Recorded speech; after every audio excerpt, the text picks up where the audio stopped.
भगवान ने इस प्रकार से कर्ण का वध हुआ। आइए एक छोटा सा भजन बोलते हैं।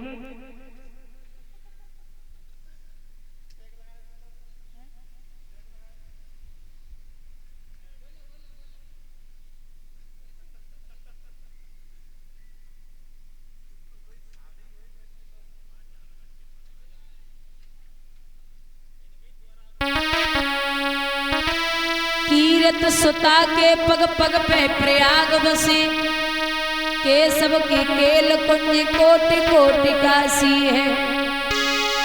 यमुना में जगन्नाथ, रेणुका में रामेश्वर, बद्री केदारनाथ दास और दासी है।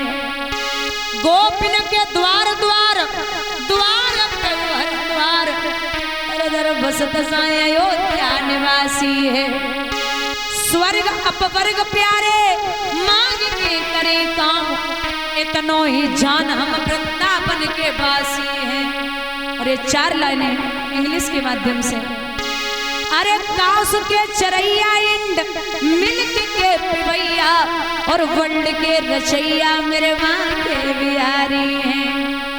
वर्ल्ड के रचैया मेरे माँ के बिहारी हैं। भूभार उठावे क्रेन, शीतल हवा के फेन, छलिया बने बो में नवा के बिहारी हैं।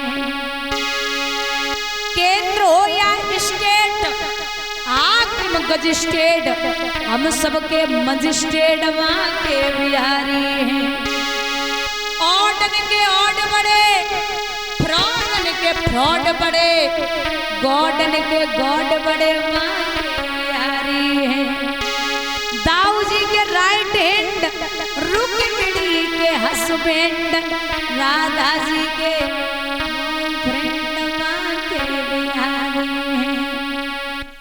तालियों का साथ देते हुए एक मेरे साथ भजन बोल लेंगे, क्योंकि ढोलक इन्हें फाड़ के रख ली।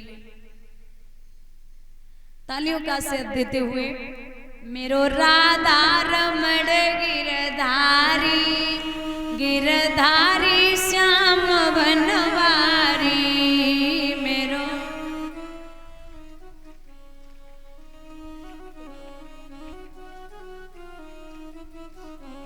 ढोलक ही तो फटी है, गले तो ठीक ठाक है? मेरो राधा रमण गिरधारी, गिरधारी श्याम बनवारी।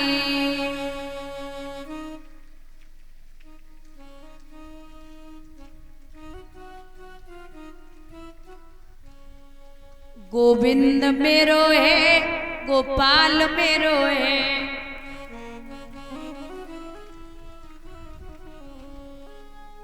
बोल लेते, नींद में होगा। ऐसे तो ना हाथ ऊपर उठा के तुम्हें अपने अपने ईमान की कसम है। मैं सिखाऊंगी ना ताली कैसे बजाई जाती। और हमारे भैया कहते हैं कि अगर जन्म में ऐसे ऐसे नाई बजी ना, तो अगले जन्म में ऐसे ऐसे बजानी पड़ेगी। तो ना हाथ ऊपर उठा के, गोविंद मेरो है, गोपाल मेरो है। श्री बांके बिहारी नंदलाल मेरो है।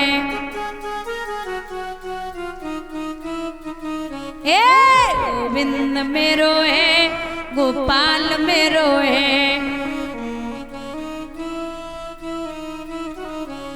मेरो राधा रमण गिरधारी, गिरधारी श्याम बनवारी।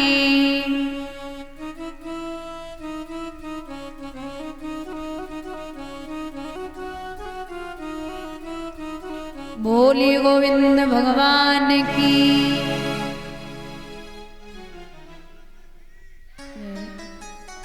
कौन से महाराज है? कौन से महाराज है? बाबा महाराज। और भैया चलो यहाँ की तो बात अलग है, पता नहीं था बोल दूंगी। क्या हो गया?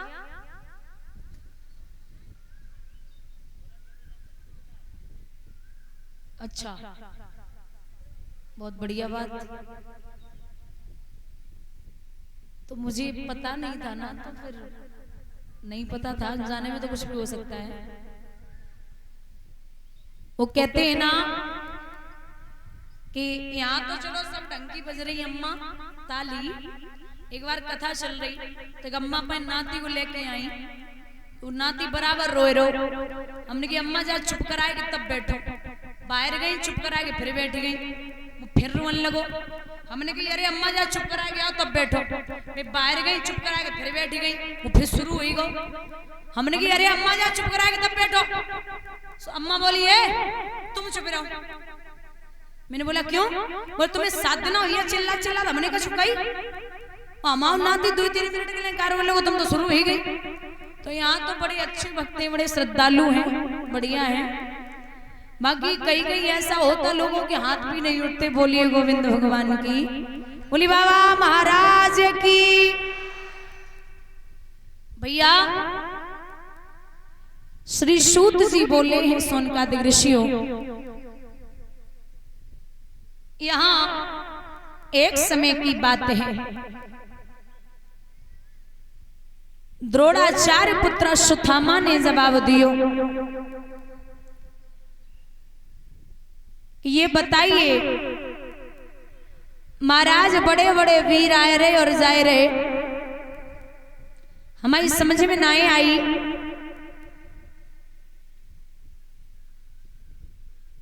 पांडवों का बाल भी बांका नहीं हो रहा। तो समझाए कि बोले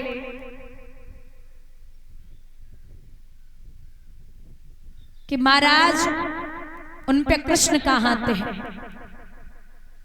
अश्वत्थामा ने जवाब दियो कि कृष्ण को हाथ है, हम ब्राह्मण के बेटा है।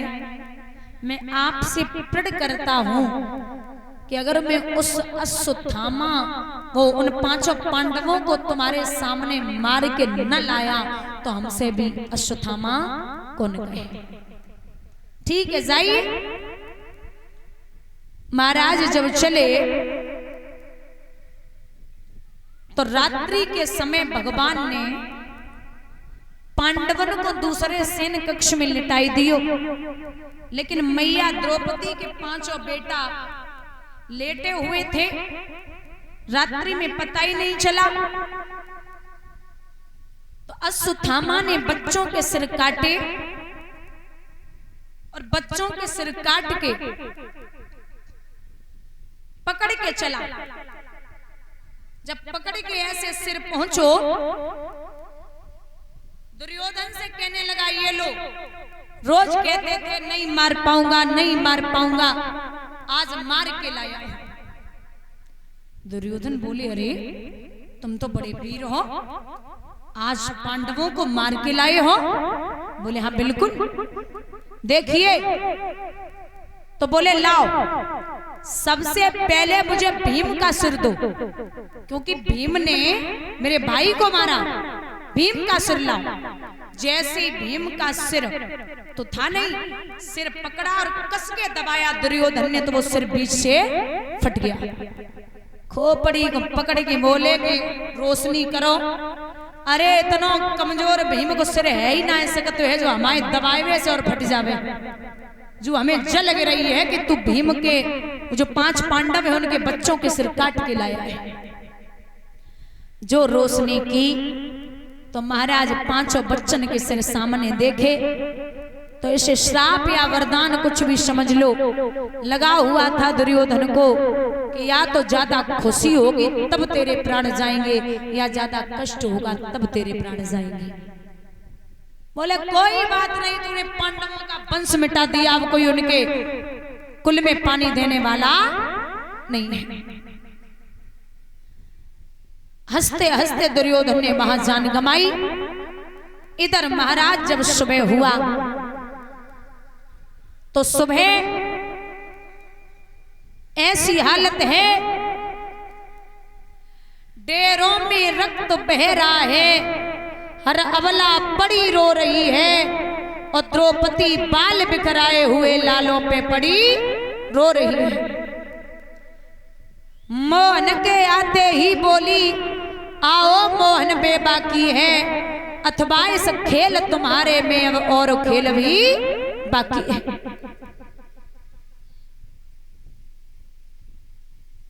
कन्हैया बड़े अच्छे समय पर आए हो। भगवान ने जो देखो पांचों बच्चन के सिर कटे, सो प्रभु सिर को पकड़ के बैठ गए। अरे हो बहना ये तो गजब है। अरे द्रौपदी बोली भैया आप बड़े स्वार्थी हैं, आपके चक्कर में आप पे भरोसा करती हूँ, मेरे 5 बेटे मारे गए। तो भगवान जवाब दे रहे बहना तू चिंता ना कर, अगर उस अश्वत्थामा को तेरी आंखों के सामने न मारा तो हमसे भी कन्हैया कौन कहे, तू निश्चिंत रहे। सो भगवान जाए रहे और जाए के जब देखो अश्वत्थामा अपनी मां गौतमी का अकेला बेटा था। ये द्रोणाचार्य का पुत्र है, ब्राह्मण था, और द्रोणाचार्य जी को द्रौपदी के भैया धृष्टद्युम्न ने पहले ही महाभारत में मार दिया था। तो जवाब दियो, अश्वत्थामा को पकड़ के पहुंचे और जाए के जवाब दे रहे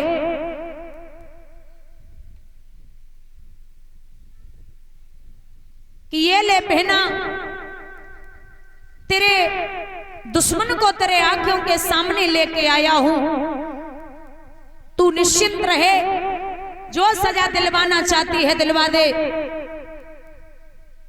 एक बात कही है द्रौपदी ने, जो देखो भैया अश्वत्थामा को प्रभु बांधे हुए हैं, तो जवाब दिया भैया इसे आप छोड़ दो।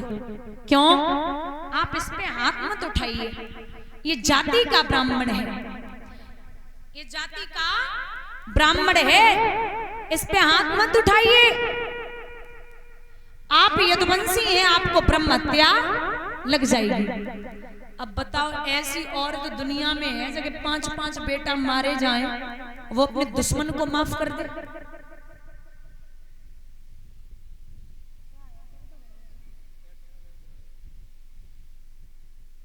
तो जवाब दिया कि काम करिए छोड़ दो। अरे भगवान बोले छोड़ दे, कैसी बात करती है बेना? बोले हाँ छोड़ दो भैया। अरे धरड़ी करड़ी है थमी हुई ऐसी सुशील महिलाओं से, अब बलवानों के यदि इज्जत है तो ऐसी ही अबलाओं से। अगर पृथ्वी पे ऐसी माताएं न रहे तो पृथ्वी कभी नहीं टिक सकती। बोले छोड़ दो। छोड़ दो कैसी बात करती है? बोले हाँ। धर्मराज से पूछिए आप बताओ। धर्मराज बोले हम तो ये कहते हैं कि जो धर्म ग्रंथ कह रहे हो वो करो। अच्छा अर्जुन से पूछिए आप बताओ। अर्जुन बोले हमारी समझ में जाए मार दो। भीम से कही तुम बताओ मारे या छोड़े? भीम बोले अगर तुमने छोड़ दो तो हम मार दिए, छोड़ना नहीं है। नकुल सहदेव से पूछी तो बोले जो बड़े भैया कह रहे वही करो। सबने कहा मार दो, द्रौपदी ने कहा छोड़ दो, लेकिन भगवान मुस्कुराए के बोले अरे ओ अर्जुन, धर्म ग्रंथ ये कहते हैं कि ब्रह्म बंतु न हन्त्यवय आदि आई बदाहरणा महायवनो मानवंत्य परिपाई अनुशासनम। धर्म ग्रंथ ये कहते हैं कि ब्राह्मण पे कभी हाथ नहीं उठाना चाहिए और बच्चों को मारने वाले को कभी छोड़ना नहीं चाहिए। अब आप बताओ, समझ गए आप? बच्चों को मारने वाले को कभी छोड़ना नहीं है और ब्राह्मण पे कभी हाथ नहीं उठाना है। अब अश्वत्थामा जाति को ब्राह्मण और बच्चन को मार दिया, अब उसका क्या करोगे? तो बोले कि महाराज मौत के बराबर एक सजा होती है, पता है क्या? बेइज्जती। जैसे 10,000 लाखों की भीड़ हो और आप किसी को एक समाज में ऊपर मंच पे बुला के अपमानित कर दो, तो मौत वाला आदमी एक बार में मरेगा, लेकिन बेइज्जती वाला आदमी जब जब अपना शीशे में मुख देखेगा दर्पण में, तब तब रोज रोज तिल मरेगा।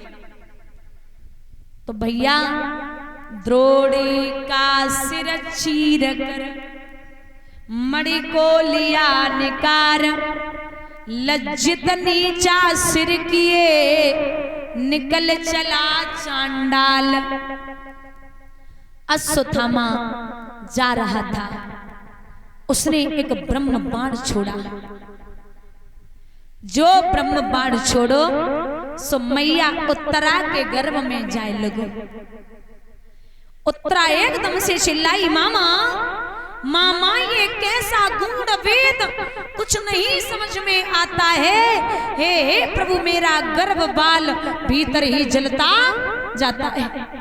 हे मामा हे मोहन, दासी पे आज दया कीजिए और मेरे प्राणन को ले लीजिए, पर मेरा गर्भ बचा लीजिए। पाहि पाहि महायोगिन देव देव जगतपते, नान्यम तद पदम पश्ये यत् नृत्य परशरम। मामा आप मेरी जान ले लो, लेकिन बच्चे को बचा लो। जब रोई है उत्तरा तो महाराज कहते हैं उत्तरा को रोता हुआ देख करके भगवान पुनः वापस और आए के वापस उत्तरा के गर्भ में। अच्छा, भगवान कभी गर्भ में प्रवेश नहीं करते, प्रभु गर्भ में प्रवेश नहीं करते, लेकिन पहली बार जीवन में भगवान ने उत्तरा के गर्भ में प्रवेश किया। और जब उत्तरा के गर्भ में प्रवेश किया,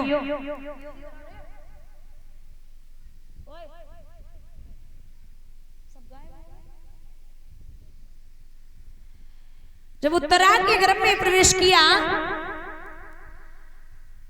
तो भगवान ने उसमें दोबारा प्राण डाले।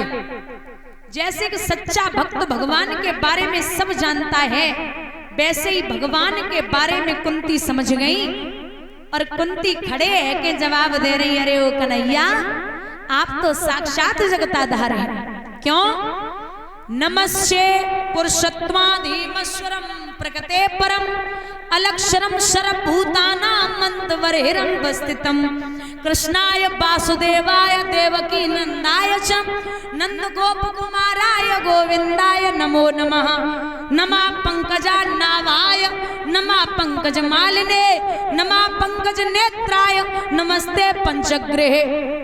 हे जगताधार, हर जीवों के जीव, कहती है कि सक्षिदानंद रूपाय विश्वोत्पत्त्यादि हेतवे और तापत्राय विनाशाय श्री कृष्णाय वयं नमः।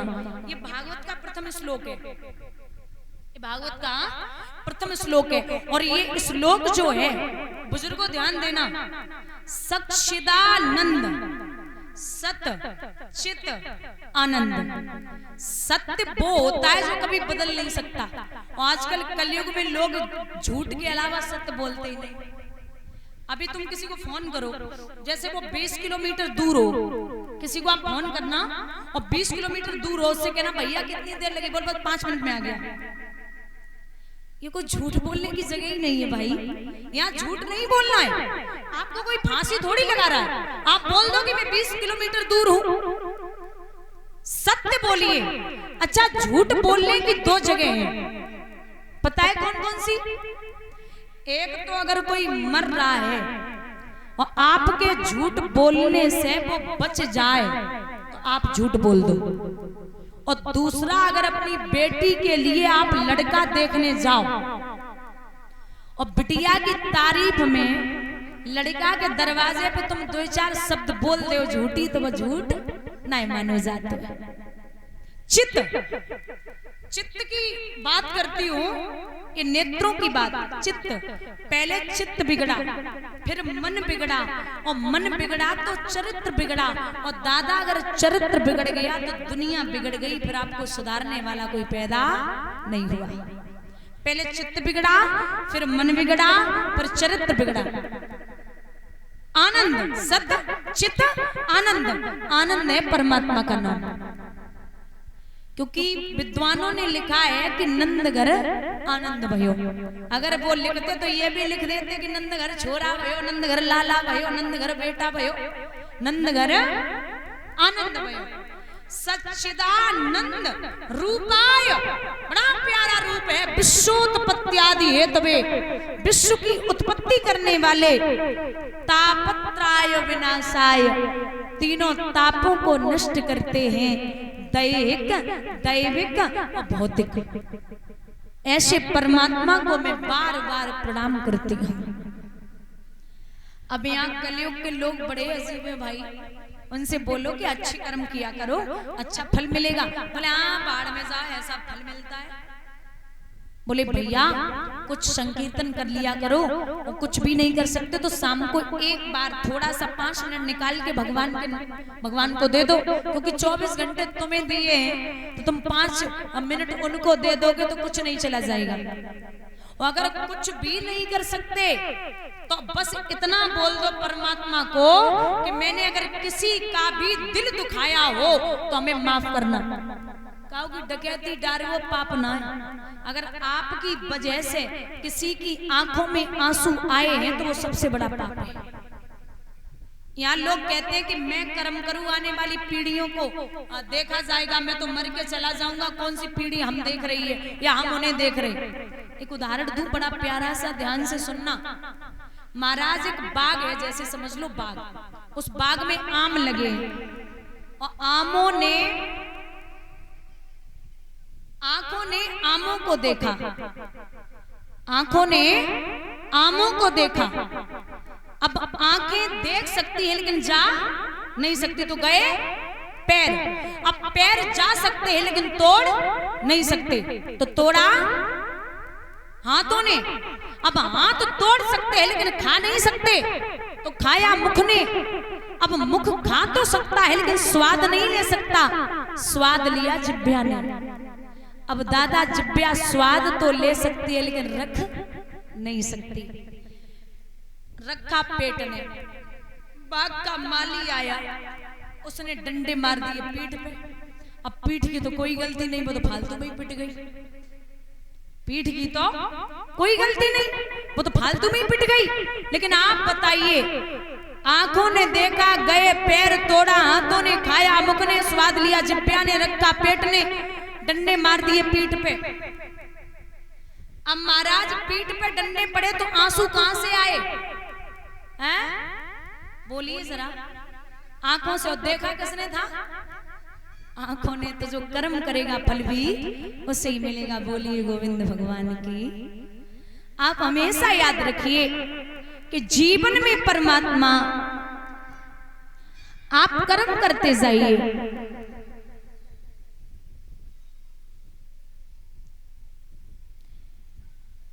यहां हमेशा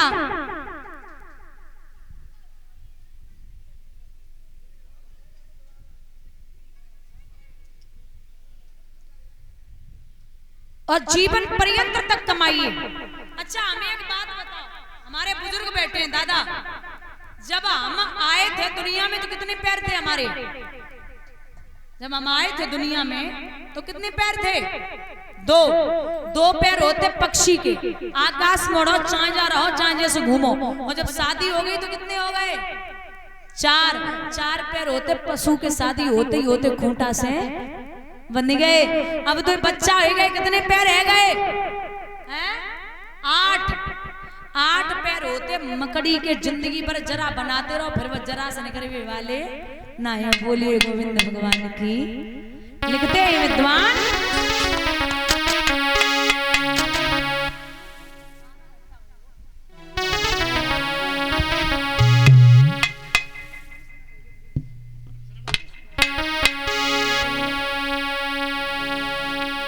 माँ